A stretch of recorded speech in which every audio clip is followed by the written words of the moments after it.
साहब जय हिंद। Major general Rajan Kochar sir, जय हिंद। बहुत बहुत शुक्रिया समय देने के लिए। Thank you sir.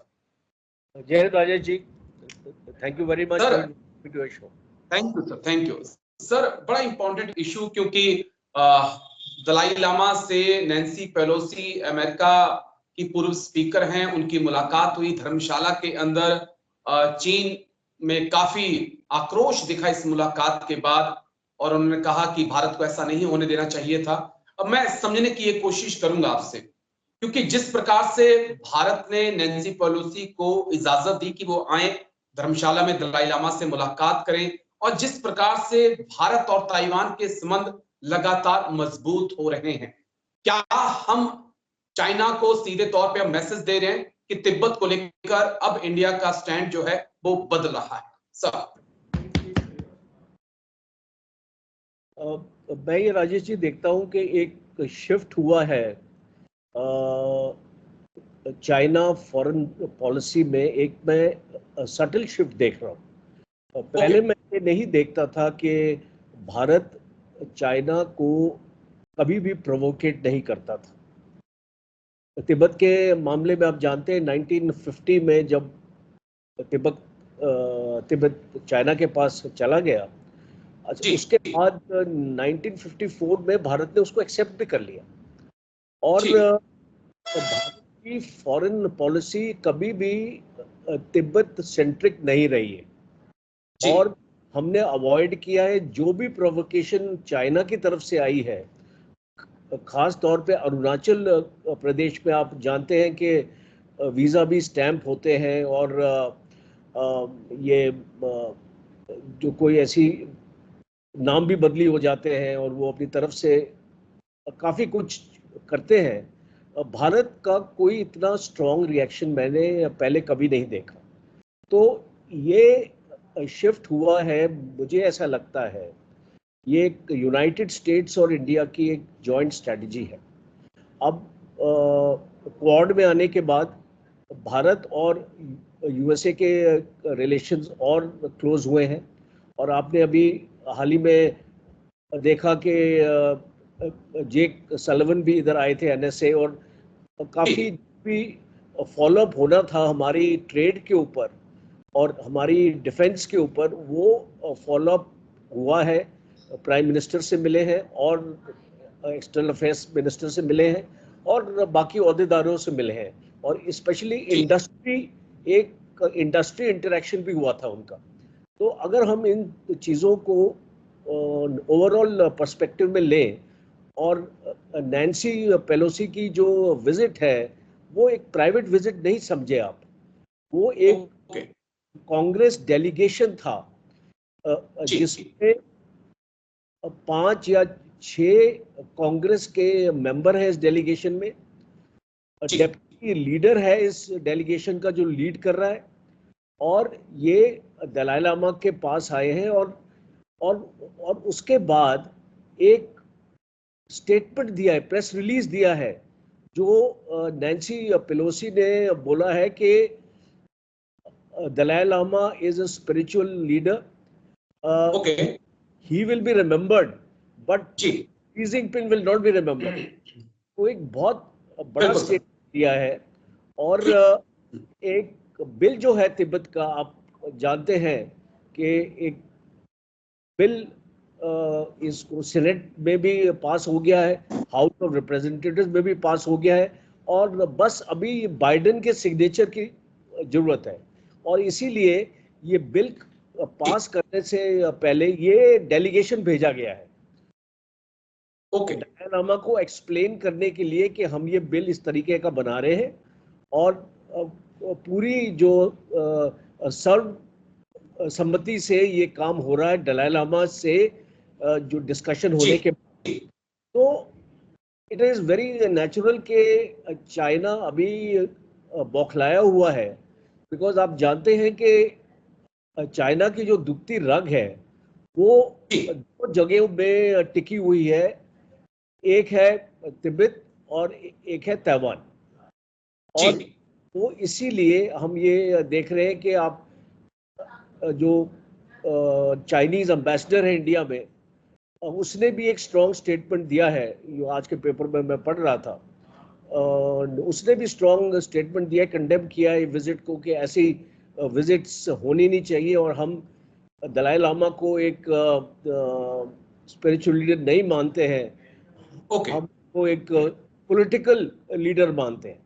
तो अगर चाइना की ये सोच है कि दलाई लामा एक पॉलिटिकल लीडर है और हम उसको कोई अहमियत नहीं देते हैं as far as Tibet is concern, तो ये एक आई थिंक मास्टर स्ट्रोक है हमारी फॉरेन पॉलिसी का, क्योंकि हमने अभी चाइना को बता दिया है कि अभी भारत चुप नहीं रहने वाला है, और हम एक इंडिपेंडेंट अपनी फॉरेन पॉलिसी बनाएंगे। और जो पहले हम सोचते थे कि तिब्बत के बारे में इंडिया की फॉरेन पॉलिसी में कोई भी चैप्टर नहीं है, आज मुझे लगता है कि तिब्बत के ऊपर एक चैप्टर खुल चुका है। ठीक है सर, दो तीन पॉइंट बड़े इंटरेस्टिंग जो मेरे लिए समझना बहुत जरूरी हो जाएंगे आपसे कि तिब्बत को लेकर अब भारत के पास क्या कुछ ऑप्शंस हैं। 1954 की बात करें, 2003 की बात करें, हम ये मान चुके हैं कि तिब्बत चीन का हिस्सा है।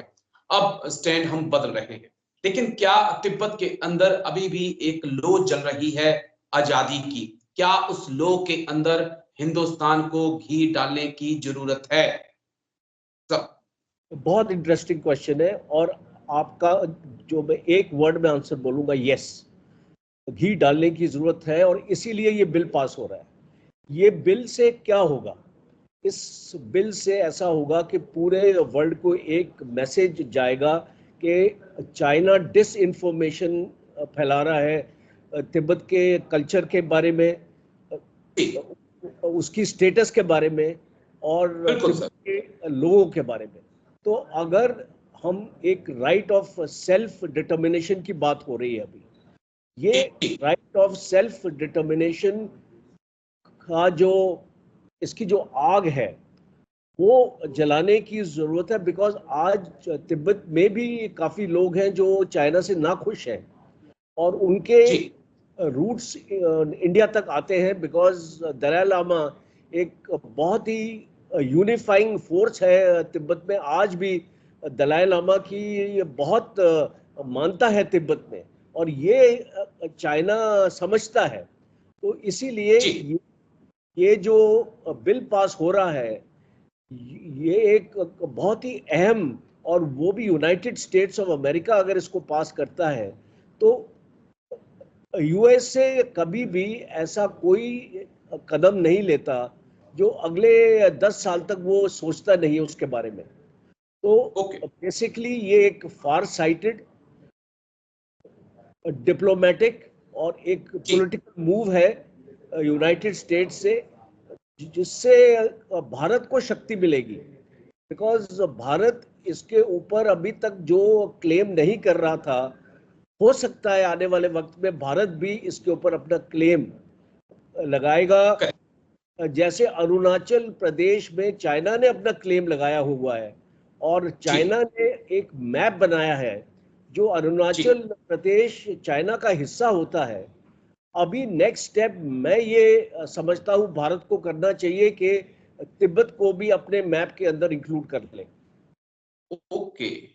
ये ऐसे लॉजिकल गेम्स खेलनी बहुत जरूरी है दूसरे देश को बताने के लिए कि ये भी एक डिस्प्यूटेड एरिया है, और हम आपका जो क्लेम जो है तिब्बत का, हमने बेशक 1954 में आपसे मान लिया था, बट अभी हम अपने स्टैंड को रिव्यू करते हैं, और हम इसके ऊपर अपना एक अलग स्टैंड हम ले रहे हैं। ठीक है, बस एक आखिरी पॉइंट जो बहुत जरूरी है समझना। हम हाल लद्दाख में, पूर्वी लद्दाख में, गलवान में 2020 से ही मिरर फेस डिप्लॉयमेंट देख रहे हैं। 1962 की जंग को जब हम देखते हैं तो 1955 और 1960 के बीच तिब्बत में और भारत चीन के बीच कई कुछ ऐसा हुआ था जो अब हो रहा है। चीजें लगभग वैसी ही हो रही है सर, जिस प्रकार से गलवान में हुआ, जिस प्रकार से अरुणाचल में हुआ, उस वक्त भी घटनाक्रम ऐसे ही घट रहे थे। तो क्या इतिहास फिर अपने आप को दोहरा रहा है, और भारत उस चुनौती से के लिए कितना तैयार है जो अब आने वाली है सामने? बहुत इंटरेस्टिंग आपने पैराडॉक्स सामने रखा है। ये चाइना को आप हल्के में नहीं ले सकते कभी भी, और इसीलिए भारतीय फौज अपनी तैयारी कर रही है।